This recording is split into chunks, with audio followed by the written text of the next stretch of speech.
آپ نے ان کو کتنے سخت الفاظ میں ڈانٹا ہے. آپ نے کیا کہا ہے کہ میرے طریقے سے جس نے اعراض کیا وہ مجھ میں سے نہیں ہے, وہ میرے دین کے اوپر نہیں ہے, میری ملت کے اوپر نہیں ہے. میرے بھائیو, اب آپ سوچئے کہ وہ عبادات جو نئی نکالی گئیں, عبادت کے وہ طریقے جو آپ کے بعد ایجاد کیے گئے, وہ کیسے درست ہو سکتے ہیں؟ کیا آپ ان میں اللہ کے رسول صلی اللہ علیہ وسلم کو قراس نہیں کر رہے؟ چاہے آپ کی نیت اچھی ہے, آپ کہتے ہیں جی ہماری نیت اچھی ہے.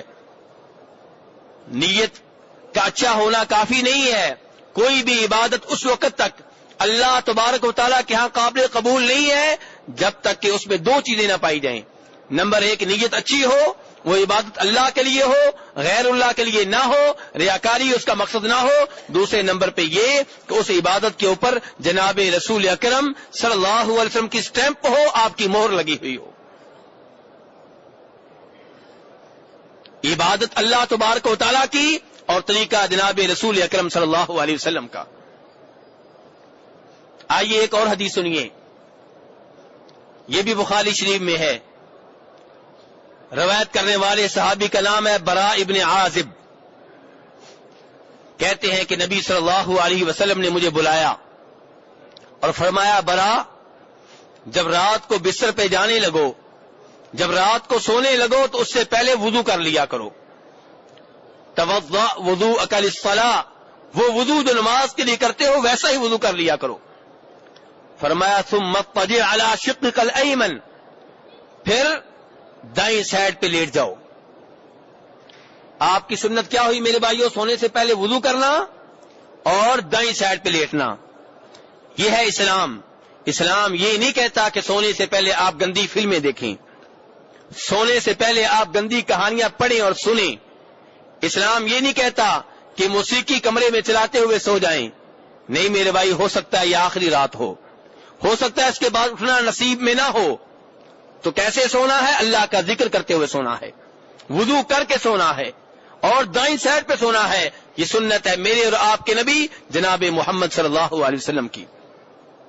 برا ابن عازب کہتے ہیں اس کے بعد آپ نے کہا کہ جب دائیں سائڈ پہ لیٹ جاؤ تو پھر یہ دعا پڑھو, اللہم اسلمت وجہی الیک وفوضت امری الیک والجأت ظہری الیک رغبتا ورہبتا الیک لا ملجأ ولا منجا منک الا الیک اللہم آمنت بکتابک الذی انزلت وبنبیک الذی ارسلت.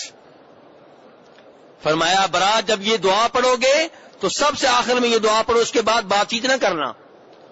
اگر تم فوت ہو گئے تو فرمایا توحید کے اوپر تمہیں موت آئے گی, اسلام کے اوپر موت آئے گی, فطرت کے اوپر موت آئے گی.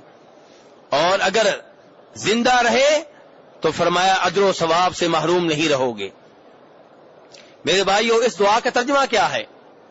اس دعا کا ترجمہ یہ ہے کہ اے اللہ اسلمت وجہی الیک, میں نے اپنا چہرہ تیرے سامنے جھکا دیا, اپنے آپ کو تیرا فرما بردار بنا دیا.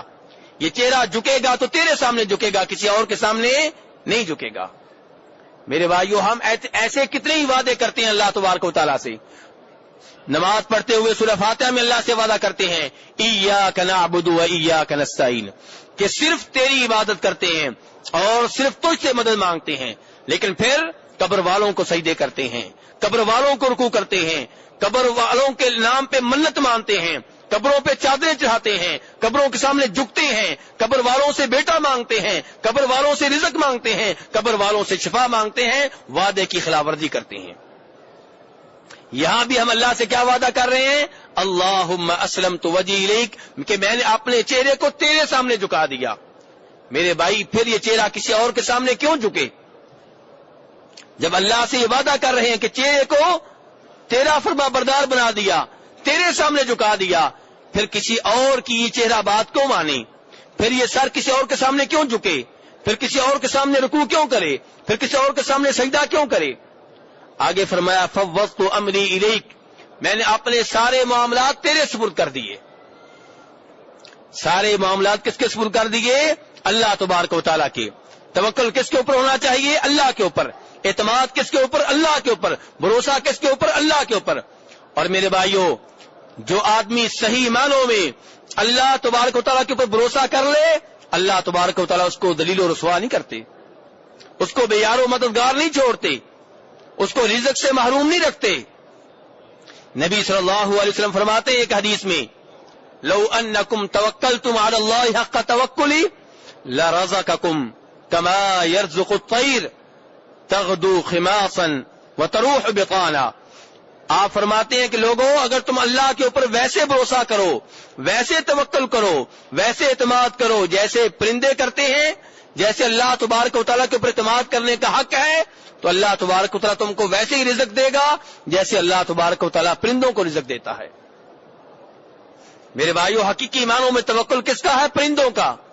یہ کیسا توکل ہے؟ میرے بھائیو، رات کو جب وہ گھونسلے میں سوتے ہیں، انہیں نہیں پتا ہوتا کل کہاں سے رزق ملے گا، لیکن اللہ کے توکل پہ آرام سے سو جاتے ہیں اور پھر اسباب اختیار کرتے ہیں۔ صبح گھونسلے سے اٹھتے ہیں، اڑتے ہیں، دائیں بائیں جاتے ہیں، رزق دیکھتے ہیں، محنت کرتے ہیں، اور بھروسہ کس کے اوپر ہوتا ہے؟ اپنی محنت کے اوپر نہیں، اللہ تبارک و تعالیٰ کے اوپر۔ تو فرمایا صبح جب جاتے ہیں پیٹ خالی ہوتا ہے، رات کو جب واپس آتے ہیں پیٹ بھرا ہوا ہوتا ہے۔ انسان کو بھی اللہ کے اوپر ایسے ہی توکل کرنا چاہیے، لیکن توکل کے معاملے میں دو گروہ غلطی کر رہے ہیں۔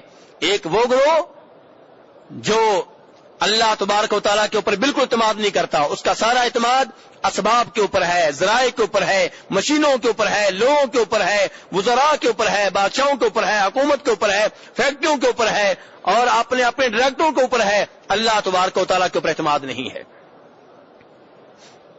دوسرا وہ گروہ غلطی کر رہا ہے جو اپنی خانقاہوں میں بیٹھ جاتے ہیں، درباروں پہ بیٹھ جاتے ہیں، محنت نہیں کرتے، کہتے ہیں جی اللہ کے اوپر توکل ہے، خود ہی رزق آ جائے گا۔ میرے بھائیوں، یہ توکل بھی اسلام کے منافی ہے۔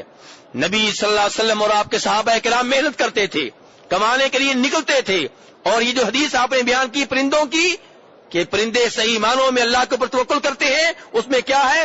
پرندے گھونسلوں میں بیٹھے نہیں رہتے، بلکہ نکلتے ہیں، محنت کرتے ہیں، رزق تلاش کرتے ہیں، اور رب العالمین رزق انہیں دیتا ہے۔ تو بہرحال اس حدیث میں اللہ کے رسول نے کیا سکھایا؟ فوضت امری الیک، کہ بندہ رات کو یہ کہے کہ یا اللہ میں نے اپنے سارے معاملات تیرے سپرد کر دیے۔ آگے کیا کہنا ہے؟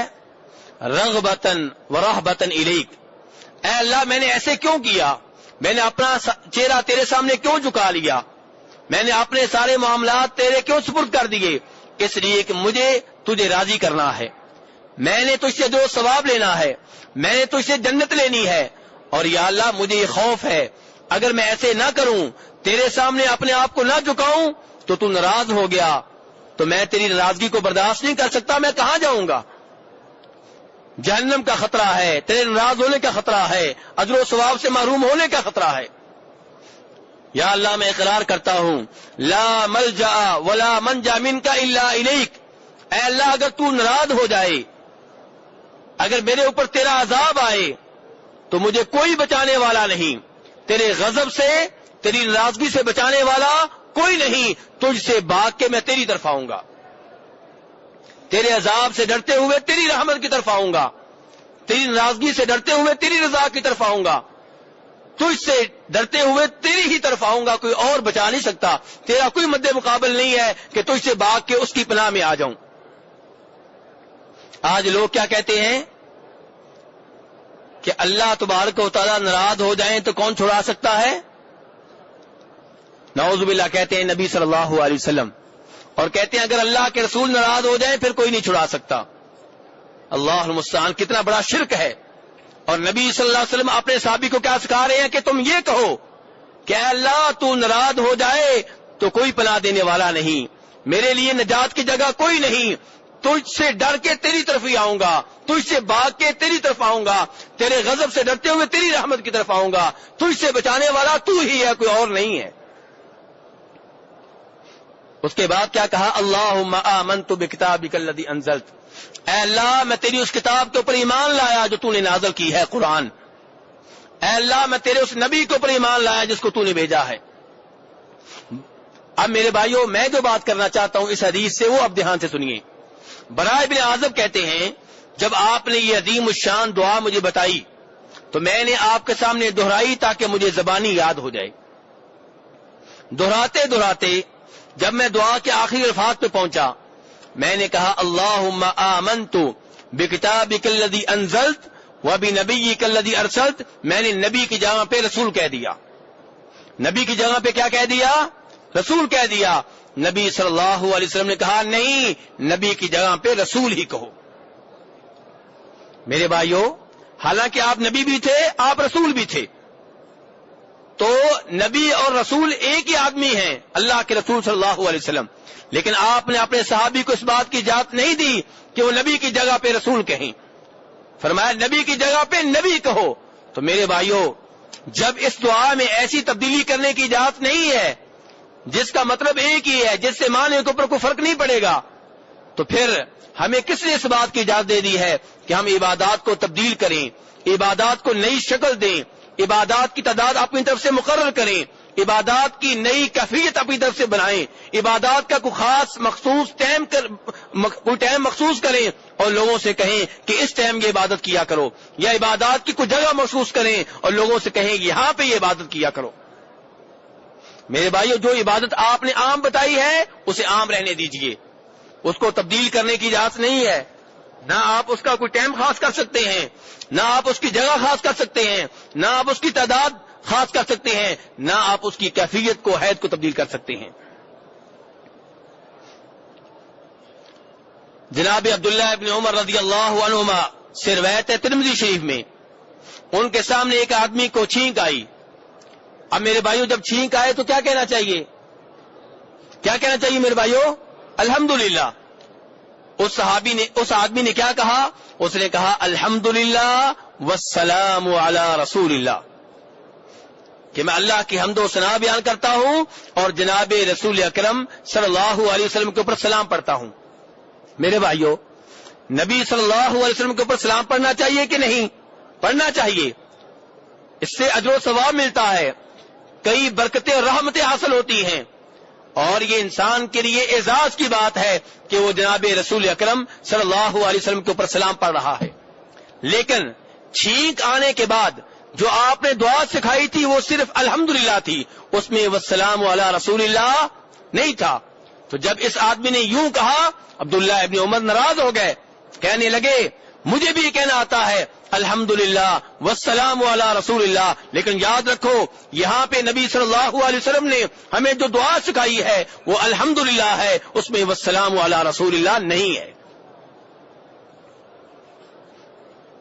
میرے بھائیو, آپ دیکھیں عبادت میں کتنی احتیاط کی ضرورت ہے, ذرا بھی آپ تبدیلی نہیں کر سکتے. آپ اس کی ایک مثال لے لیں, اذان ہے ہمارے سامنے, اذان کا آخری کلمہ کیا ہے میرے بھائیو؟ لا الہ الا اللہ.